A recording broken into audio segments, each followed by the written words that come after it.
Título 5 dos contratos em geral, capítulo 1, disposições gerais, seção 1, preliminares. Artigo 421. A liberdade contratual será exercida nos limites da função social do contrato. Parágrafo único. Nas relações contratuais privadas, prevalecerão o princípio da intervenção mínima e a excepcionalidade da revisão contratual. Artigo 421-A.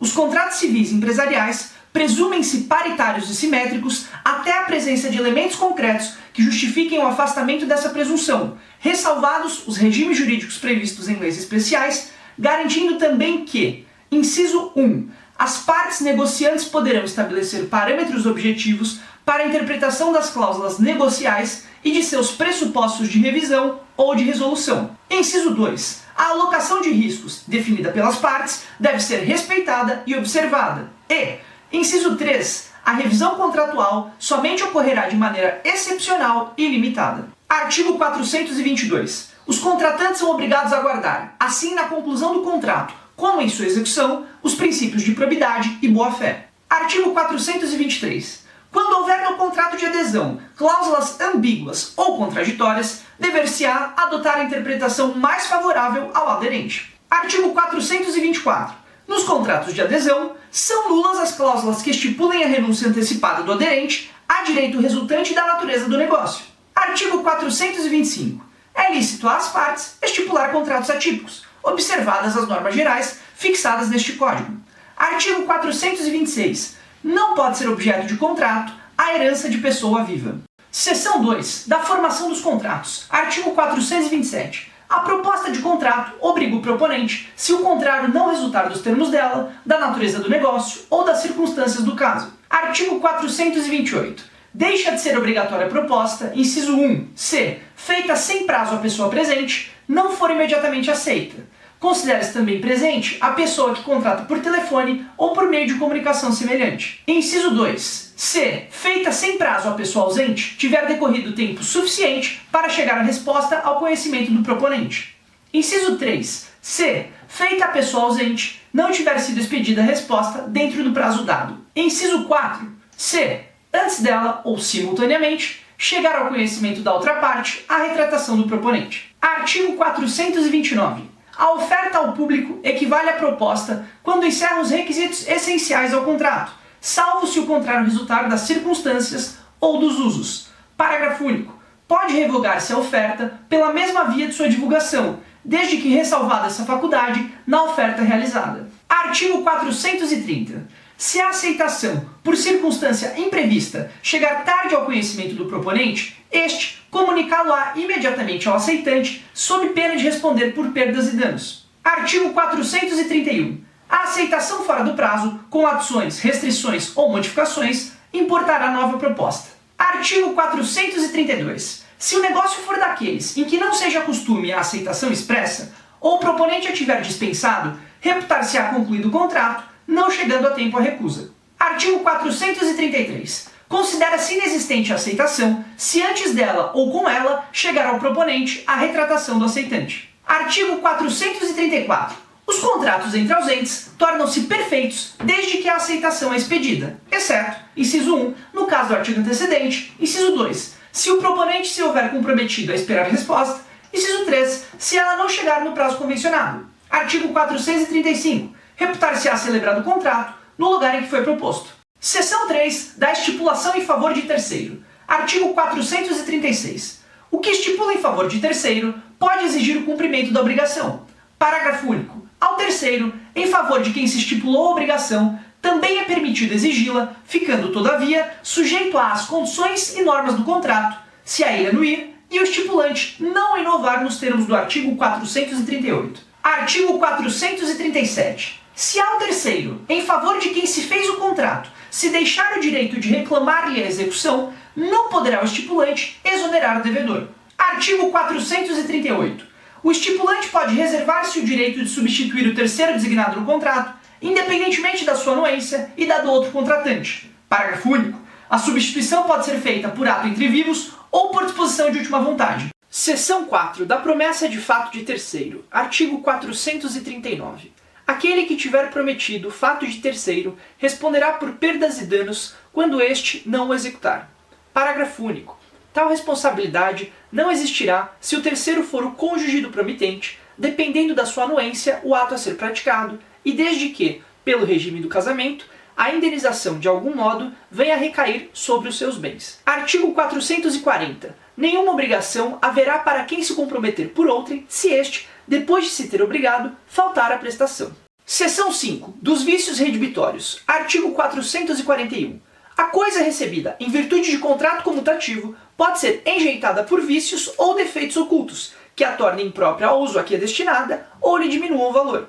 Parágrafo único. É aplicável a disposição deste artigo às doações onerosas. Artigo 442. Em vez de rejeitar a coisa, redibindo o contrato, artigo 441, pode o adquirente reclamar o abatimento do preço. Artigo 443. Se o alienante conhecia o vício ou defeito da coisa, restituirá o que recebeu com perdas e danos. Se o não conhecia, tão somente restituirá o valor recebido mais as despesas do contrato. Artigo 444. A responsabilidade do alienante subsiste ainda que a coisa pereça em poder do alienatário, se perecer por vício oculto já existente ao tempo da tradição. Artigo 445. O adquirente decai do direito de obter a redibição ou abatimento no preço no prazo de 30 dias se a coisa for móvel e de 1 ano se for imóvel, contado da entrega efetiva.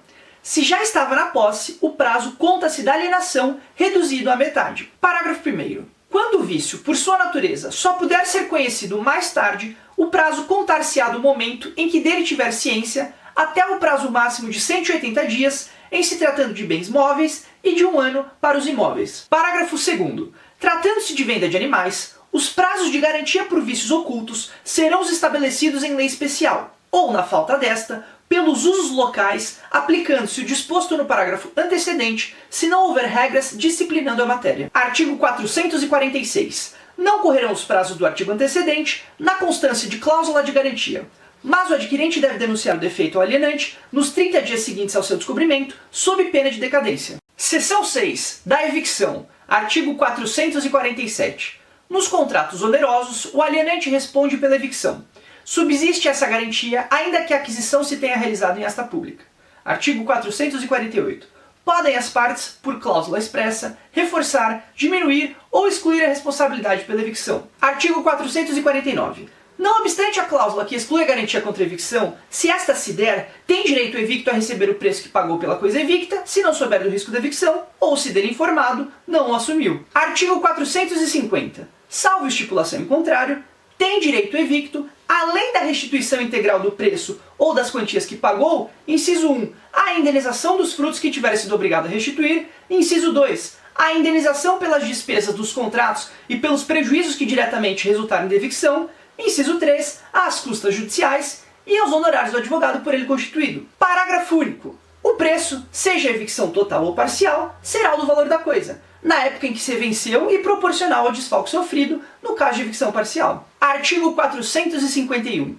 Subsiste para o alienante esta obrigação, ainda que a coisa alienada esteja deteriorada, exceto havendo dolo do adquirente. Artigo 452. Se o adquirente tiver auferido vantagens das deteriorações e não tiver sido condenado a indenizá-las, o valor das vantagens será deduzido da quantia que lhe houver de dar o alienante. Artigo 453. As benfeitorias necessárias ou úteis, não abonadas ao que sofreu a evicção, serão pagas pelo alienante. Artigo 454. Se as benfeitorias abonadas ao que sofreu a evicção tiverem sido feitas pelo alienante, o valor delas será levado em conta na restituição devida. Artigo 455. Se parcial, mas considerável, for a evicção, poderá o evicto optar entre a rescisão do contrato e a restituição da parte do preço correspondente ao desfalque sofrido. Se não for considerável, caberá somente direito à indenização. Artigo 457. Não pode o adquirente demandar pela evicção se sabia que a coisa era alheia ou litigiosa. Seção 7 dos contratos aleatórios. Artigo 458. Se o contrato for aleatório, por dizer respeito a coisas ou fatos futuros, cujo risco de não virem a existir um dos contratantes assuma, terá o outro o direito de receber integralmente o que lhe foi prometido, desde que sua parte não tenha havido dolo ou culpa, ainda que nada do avançado venha a existir. Artigo 459. Se for aleatório, por serem objeto dele coisas futuras, tomando o adquirente a si o risco de virem a existir em qualquer quantidade, terá também o direito alienante, a todo preço, desde que de sua parte não tiver concorrido culpa, ainda que a coisa venha a existir em quantidade inferior à esperada. Parágrafo único. Mas, se da coisa nada vier a existir, alienação não haverá, e o alienante restituirá o preço recebido. Artigo 460. Se for aleatório o contrato, por se referir a coisas existentes, mas expostas a risco, assumido pelo adquirente, terá igualmente direito alienante a todo preço, posto que a coisa já não existisse, em parte ou em todo, no dia do contrato. Artigo 461. A alienação alienatória a que se refere o artigo antecedente poderá ser anulada como dolosa pelo prejudicado se provar que o outro contratante não ignorava a consumação do risco a que no contrato se considerava exposta a coisa. Seção 8 do contrato preliminar, artigo 462. O contrato preliminar, exceto quanto à forma, deve conter todos os requisitos essenciais ao contrato a ser celebrado. Artigo 463. Concluído o contrato preliminar, com observância do disposto no artigo antecedente, e desde que dele não conste cláusula de arrependimento, qualquer das partes terá o direito de exigir a celebração do definitivo, assinando prazo a outra para que o efetive. Parágrafo único. O contrato preliminar deverá ser levado ao registro competente. Artigo 464. Esgotado o prazo, poderá o juiz, a pedido do interessado, suprir a vontade da parte inadimplente, conferindo caráter definitivo ao contrato preliminar, salvo se a isso se opuser a natureza da obrigação. Artigo 465. Se o estipulante não der execução ao contrato preliminar, poderá outra parte considerá-lo desfeito e pedir perdas e danos. Artigo 466. Se a promessa de contrato for unilateral, o credor, sob pena de ficar a mesma sem efeito, deverá manifestar-se no prazo nela previsto, ou inexistindo este, no que lhe for razoavelmente assinado pelo devedor. Seção 9 do contrato com pessoa a declarar. Artigo 467. No momento da conclusão do contrato, pode uma das partes reservar-se a faculdade de indicar a pessoa que deve adquirir os direitos e assumir as obrigações dele decorrentes. Artigo 468. Essa indicação deve ser comunicada à outra parte no prazo de 5 dias da conclusão do contrato, se outro não tiver sido estipulado. Parágrafo único. A aceitação da pessoa nomeada não será eficaz se não se revestir da mesma forma que as partes usaram para o contrato. Artigo 469. A pessoa, nomeada de conformidade com os artigos antecedentes, adquire os direitos e assume as obrigações decorrentes do contrato a partir do momento em que este foi celebrado. Artigo 470. O contrato será eficaz somente entre os contratantes originários, inciso 1, se não houver indicação de pessoa ou se o nomeado se recusar a aceitá-la. Inciso 2, se a pessoa nomeada era insolvente e a pessoa o desconhecia no momento da indicação. Artigo 471. Se a pessoa a nomear era incapaz ou insolvente no momento da nomeação, o contrato produzirá seus efeitos entre os contratantes originários. Capítulo 2 da extinção do contrato. Seção 1 do distrato. Artigo 472. O distrato faz-se pela mesma forma exigida para o contrato. Artigo 473. A resilição unilateral, nos casos em que a lei expressa ou implicitamente o permita, opera mediante denúncia notificada à outra parte. Parágrafo único. Se, porém, dada a natureza do contrato, uma das partes houver feito investimentos consideráveis para sua execução, a denúncia unilateral só produzirá efeitos depois de transcorrido prazo compatível com a natureza e o vulto dos investimentos. Seção 2 da cláusula resolutiva. Artigo 474. A cláusula resolutiva expressa opera de pleno direito. A tasta depende de interpelação judicial. Artigo 475. A parte lesada pelo inadimplemento pode pedir resolução do contrato se não preferir exigir-lhe cumprimento, cabendo, em qualquer dos casos, indenização por perdas e danos. Seção 3. Da exceção de contrato não cumprido. Artigo 476. Nos contratos bilaterais, nenhum dos contratantes, antes de cumprida sua obrigação, pode exigir o implemento da do outro. Artigo 477. C. Depois de concluído o contrato, sobrevier a uma das partes contratantes diminuição em seu patrimônio capaz de comprometer ou tornar duvidosa a prestação pela qual se obrigou, pode a outra recusar-se à prestação que lhe incumbe, até que aquela satisfaça a que lhe compete ou dê garantia bastante de satisfazê-la. Seção 4 da resolução por onerosidade excessiva. Artigo 478. Nos contratos de execução continuada ou diferida, se a prestação de uma das partes se tornar excessivamente onerosa, com extrema vantagem para a outra em virtude de acontecimentos extraordinários e imprevisíveis, poderá o devedor pedir a resolução do contrato. Os efeitos da sentença que a decretar retroagirão à data da citação. Artigo 479.